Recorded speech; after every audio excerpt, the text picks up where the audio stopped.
For many years, the South Bay has been forgotten. It's been forgotten for its custom car culture, its thriving hot rod scene back in the 40s, 50s, 60s, and into the early 70s. The Vampires Car Club aims to shed some light on these custom car builders, whether it be in their garage, their driveway, their backyard, their front yard, or wherever they may be able to park their vehicles.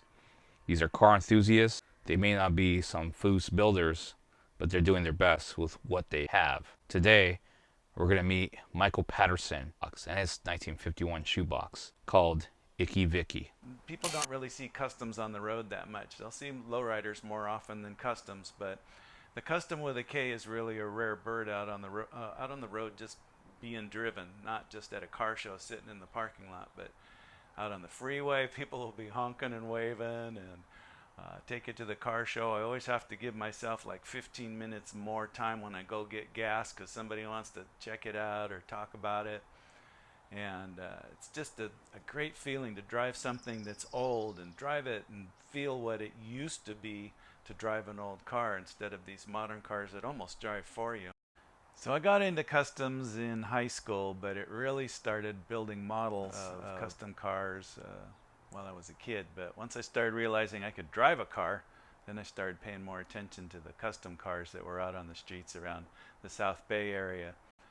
So my first car was a 67 Impala, right before I was able to drive. It was cut out for hydraulics, and it was going to be a lowrider car, but then I got interested in a 66 Impala. So I sold the 67, bought a 66 that had hydraulics. That kind of started me off in the lowrider community. I sold the 66 in my senior year in high school and bought a 72 Impala. So that was about 1974, 75. And I was going to school with a guy from a local club here in the South Bay called The Entertainers, and he knew Bill Hines, who I didn't know of before, but Bill Hines is one of the pioneers for hydraulics. So he hooked me up with Bill Hines, and we cut class for a couple of days and put hydraulics in my 72 Impala. And about that time, I started getting to work in a custom paint shop over in Redondo Beach, learning how to custom paint. And so I custom painted the 72 lime green and gold and green metal flake on the roof.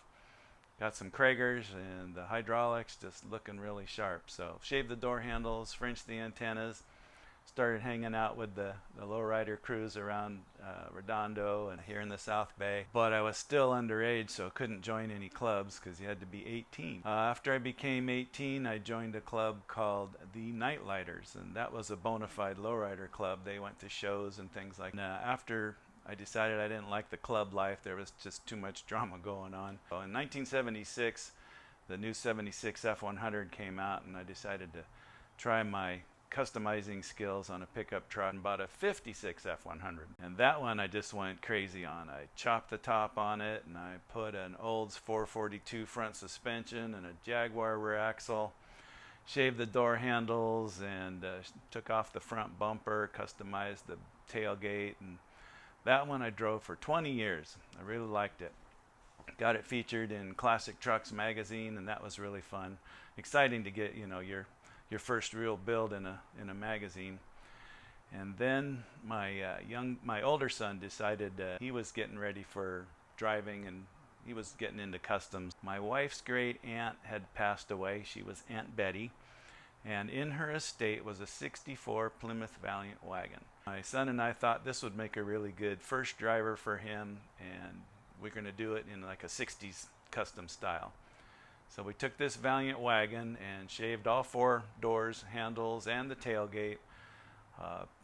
Did the interior over again. It had originally been cream on the outside and red interior on the inside. So we did the interior much in the same style as the Valiant interior, red with silver piping.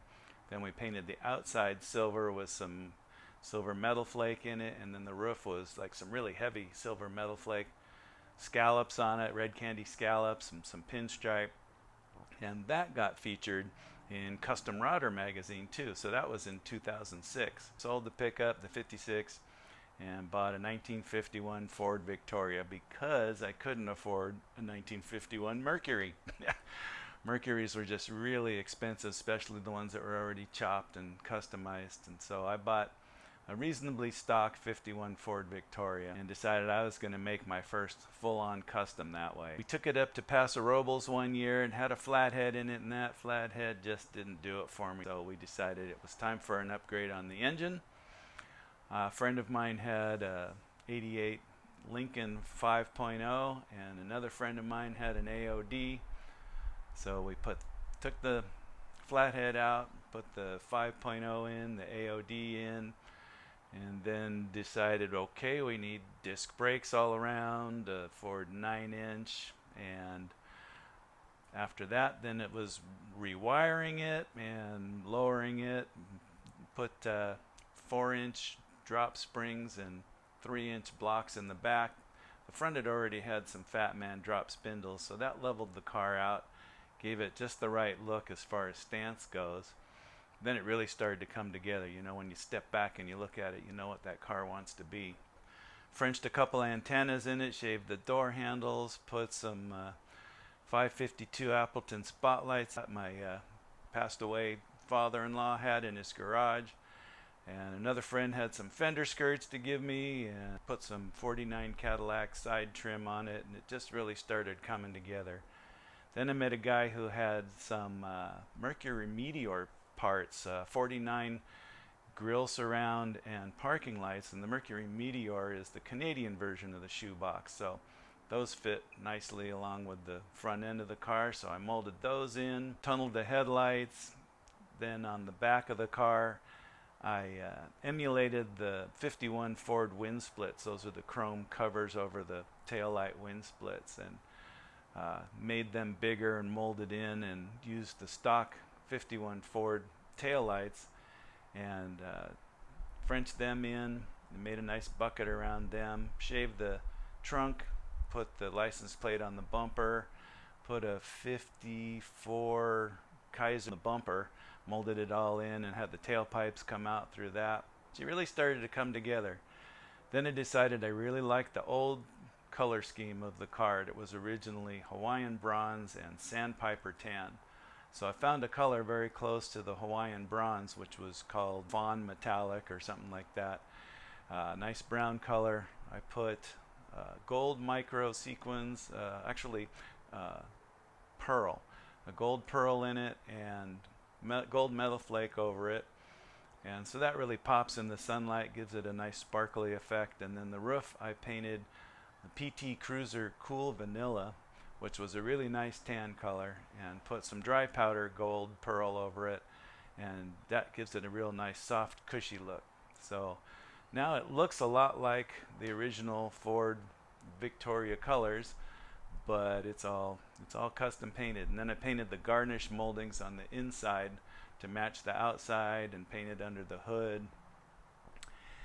The interior was an older redo of the stock interior, so it's still in good shape, so I left the interior alone.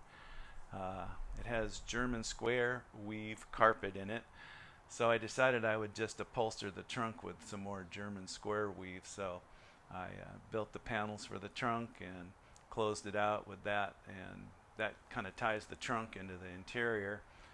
It's got a 72 Mustang gas tank in it for ground clearance and more volume. And I think I'm getting about 16 miles per gallon now instead of 11 like the Flathead had.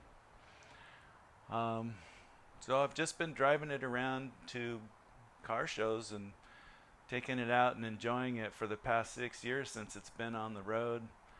So my boys they're following the tradition. Hello, I'm Michael Patterson. I'm a mechanical engineer and I work at Raytheon Intelligence and Space in El Segundo. I build bazillion-dollar satellites, but I love custom cars and I build custom cars. And this is Icky Vicky, my custom 1951 Ford Victoria. I'm helping to keep the custom culture alive.